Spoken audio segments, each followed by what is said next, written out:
Okay, guys, this is distributive property part 2. I'm going to show you how to do distributive property when we do not have an array. Oh, no, look, there's no array.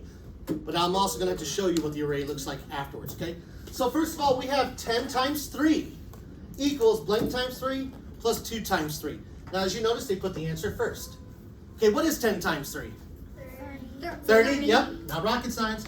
It's 30. So, we know that no matter what equations we put in here, it still has to equal 30. 30. We're not changing the answer. Okay, now, with distributive property, there's a trick to it. And then I'll show you what it actually looks like. So, as we know, we're only going to break apart to distribute one number. If we look here, we have 10 times 3. Let's look on the other side. Do we have a 10? No. We have a 3 though, right? We have a 3 here, and then the 3 here. So obviously we didn't break that number apart. So what number are we breaking apart? 2. What number? The 10. Thank you. There's no 2 there at all. Okay, no 2. See? We're breaking apart the 10. Now, if we're breaking apart the 10, what number do we already have? 2. So if we take 2 away from 10, what's left? 8. So now we have 8 times 3 is 24, plus 2 times 3 is 6, which equals 30.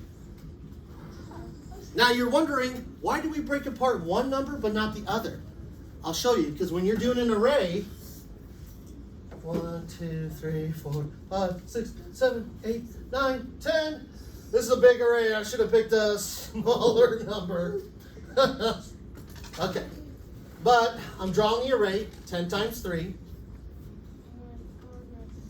I know, my goodness. Okay, that's the array, 10 times 3. Check it out. When I break it into 8 times 3, 1, 2, 3, 4, 5, 6, 7, 8.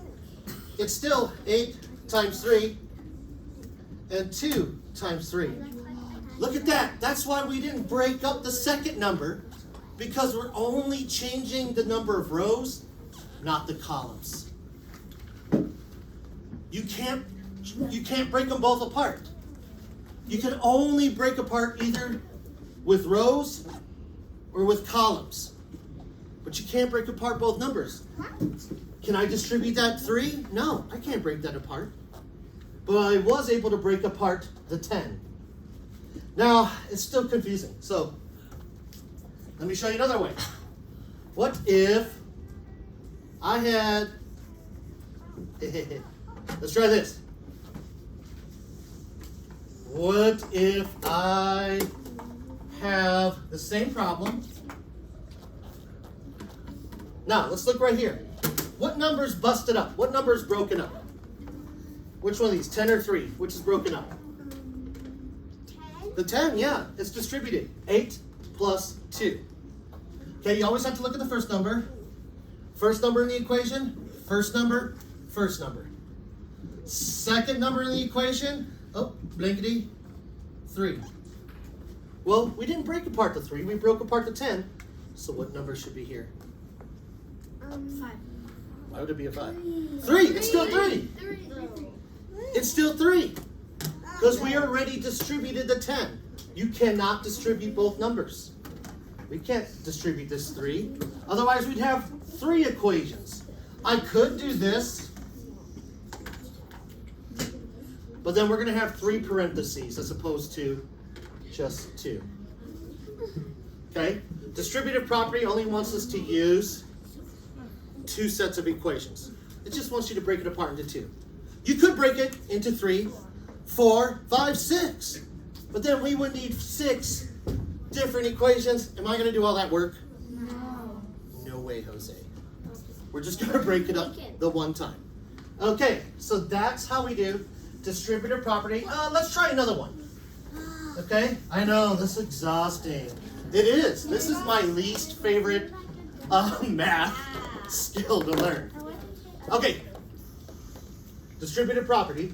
All right, let's do 8 times 4.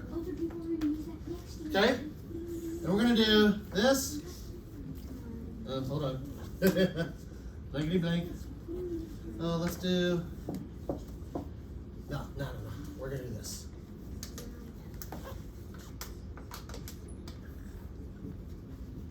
Okay, let's write this one down on your whiteboards.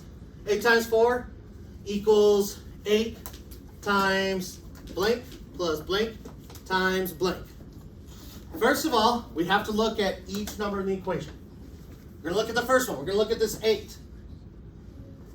Now, that's the first one. See, goes first. So we have to look over here, the first values. Did I break that 8 up? No. So that 8's going to stay the same. So what number are we breaking up? 4. The 4. What's the easiest way to break up 4? 2 and? 1. No, 2 and 1 equals 3. 2. 2 and 2. Ta-da, all done. We got to check our answer. What's 8 times 2? 16. What's 8 times 2? 16. 16 plus 16 equals 8 times 4 equals 32. That's how you know you did it correctly. You have to do the math, make sure it equals the same. And that is distributive property without using an array.